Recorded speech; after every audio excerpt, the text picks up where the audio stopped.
Hello everyone. Today in this video I'm going to talk about the issues bird populations face due to climate change, specifically in Philadelphia. And because I want people to know about the ways that they can make a difference, I'll give solutions to issues every time I mention them. Most of this information will be coming from the Commonwealth of Pennsylvania, the Audubon Society, and American Bird Conservancy. With that being said, let us begin. Do you remember when you were young and watched the migratory birds fly south for the winter? While it may be hard to call back on, I want you to think. How often did you see the V-shaped flock flying southward? Now, compare that to nowadays. How often do you see it now? Scientific research has dictated that migratory geese are coming less and less to Philadelphia and oftentimes delay their flights way later than they're supposed to. However, dear viewer, you may be thinking to yourself, but that can't be right. I still see so many geese here. Well, to answer that, migratory geese aren't the only geese. We also have resident geese. But the issues lies in the fact that our resident geese populations have grown due to even less competition from other waterfowl, meaning that they have become overpopulated, and that is an issue in and of itself. For example, snow geese and tundra swans have been pushed further north in Middle Creek during their migrations, which is the place they stay in between their migrations, their resting spot before going to the Arctic to breed. In addition to the fact that they are getting pushed further north, the amount of them even stopping in Philadelphia gets lower and lower every year.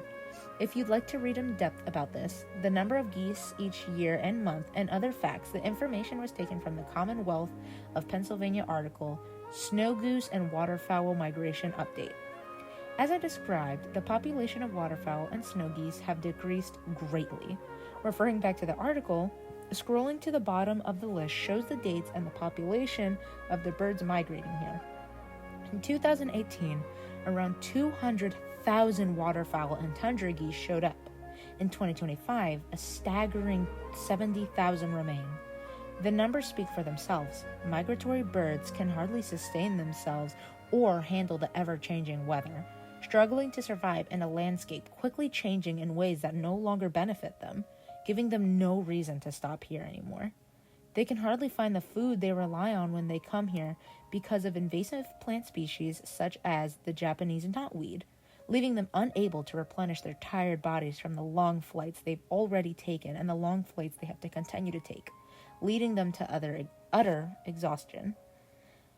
Some ways you can help is by going out with groups to pull out invasive plants, building bird feeders for birds migrating in and out, only bird-safe foods such as nuts, seeds, and fruits, and providing them with a comfortable resting point, the same point of where the food is pretty much.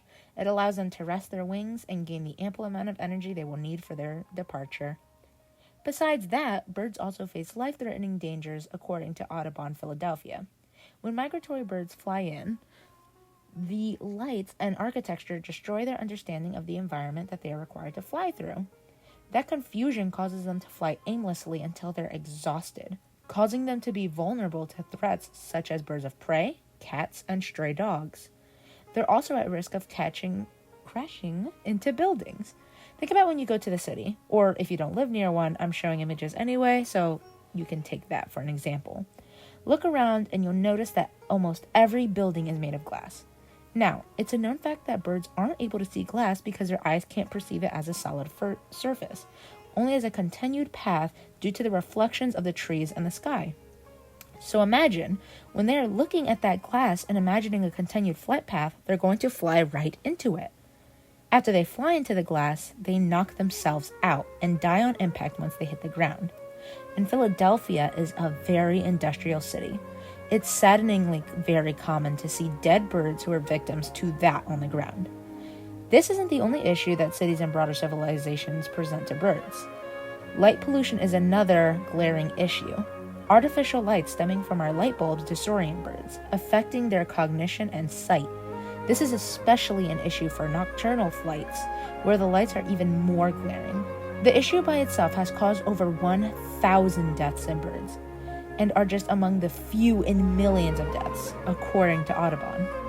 You can help by turning off your lights until 6 a.m. in the spring migration, which lasts from April 1st to May 31st, and during the fall migration that lasts from August 15th through November 15th. This helps lessen bird deaths by a great amount. This is called the Lights Out movement. It's an effort to curb the number of deaths birds face when they are migrating. To learn more information, you may visit the Audubon, Pennsylvania and BirdSafe Philly websites. Intense weather patterns and natural disasters destroy the nesting areas for birds, resulting in fragmentation of the birds' natural habitats for both migratory and non-migratory birds, which can result in birds losing the majority of their habitats. This means that those environments have a less stable holding capacity. So an environment that used to be able to hold a large, thriving population with healthy animals who are able to reproduce safely, those same environments struggle to even hold a small amount. This unfortunately can and does lead to the extinction of bird species. Many birds rely on specific habitats. Not all of them are migratory. Birds struggle to thrive in their habitats in Philadelphia, especially due to it mostly being a city, driving out the natural species into tiny areas that can barely sustain them, according to the American Bird Conservancy, who doesn't explicitly talk about Philadelphia, though I'm applying the facts here due to them being globally true. In conclusion, it is difficult for birds to survive in the world now because of the result of human creation and error. Together, we can help make it easier for them to survive in this world and protect and preserve our natural species.